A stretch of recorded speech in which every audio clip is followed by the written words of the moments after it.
United States, anxiety disorders are one of the most common mental illnesses, affecting nearly 40 million adults each year.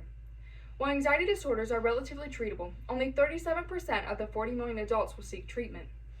According to an article, Depression and Anxiety Among College Students, issued by the Jed Foundation, roughly 75% of the total amount of individuals who have an anxiety disorder will experience some sort of symptoms before the age of 22. Typically, the early symptoms of mental illnesses tend to occur between the ages of 18 to 24. With that being said, this tells us that our age group is the most vulnerable to acquiring these mental illnesses, which is why I've done extensive research for this project. Knowing the facts about anxiety disorders, the causes behind their growing issue, and understanding where to go when seeking help will help you to evaluate your mental health and to take the step to hopefully stop the increase. Many people have difficulty understanding the difference between anxiety and an anxiety disorder. According to Ronnie Parkey, a physician with the American Psychiatric Association, anxiety is a normal reaction to stress and can even be beneficial. However, an anxiety disorder involves excessive fear and nervousness. Now take a moment and think about where you would fall.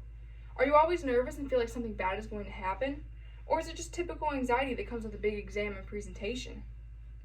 Women tend to be more susceptible to an anxiety disorder than men because they're more in tune with their emotions. Furthermore, a growing concern among college campuses is a continuous increase in students seeking mental health services for anxiety and depression. The American Institute of Stress reported that in 2017, there was roughly 18 million college students in the United States, and of those 18 million, 75% of students attested to having felt some sort of overwhelming anxiety at some point during their college career. That same feeling was felt by nearly 30% of students 2 weeks prior to participating in this study. When experiencing an overwhelming sense of anxiety, there are numerous causes that can induce this feeling. College is the gateway to adulthood, and with that comes more responsibility and the demand to become independent.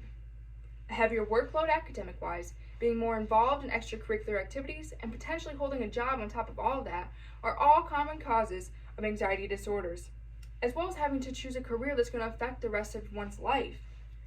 Narasapa Kuaswamy, the author of Academic Stress, Anxiety and Depression Among College Students, stated that the accumulation and changes of relationships, social life, temptations, and even the exposure to a diverse group of people and ideas are all common stressors that students face today in comparison to a decade ago.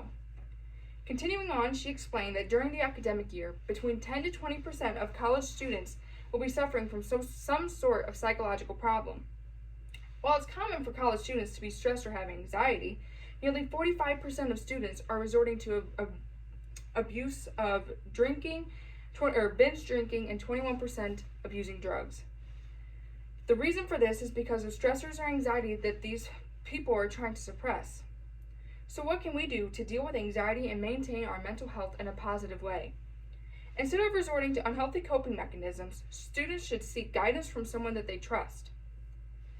Most college students find it embarrassing to seek help for anxiety or depression. Sometimes we may not always know what people are going through, and even if that person's our friend. According to a study conducted in 2006 by the Jed Foundation, only 23% of those that sought help felt comfortable telling their friends.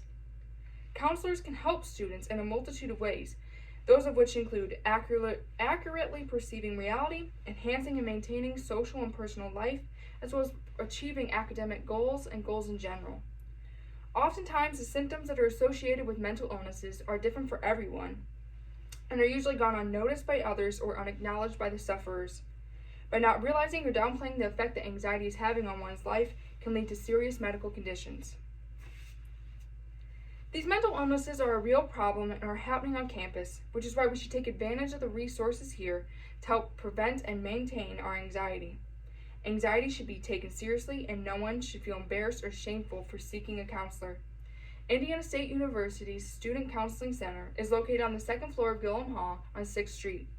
Here they offer a free first appointment, and after that, each appointment is $60. This is an insignificant price to pay in order to protect and maintain your mental health. Please use your resources and visit the Counseling Center right after listening to this speech so that you can utilize your first free appointment and assess your current mental health. Overall, please remember to be safe and watch out for not only your mental health, but others.